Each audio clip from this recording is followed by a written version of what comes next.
আজকে আমি চলে এসেছি ফুলের রাজ্য গদখালি যশোর। চারদিকে শুধু রঙিন ফুল আর ফুলের সুবাস। চলুন ঘুরে দেখি এই সুন্দর জায়গাটা। আজকের দিনটা শুরু করছি একদম ঘরোয়া রান্না দিয়ে।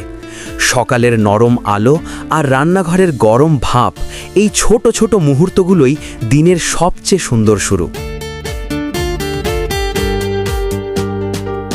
গদখালি বাংলাদেশের সবচেয়ে বড় ফুলের এলাকা।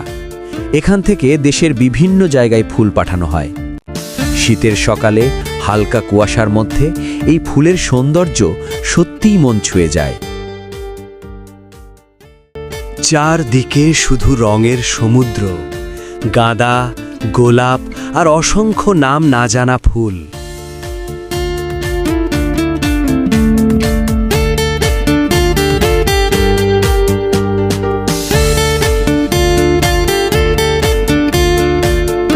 শীতের সকালের কুয়াশা আর ফুলের ঘ্রাণ যেন প্রকৃতির এক নিঃশব্দ কবিতা।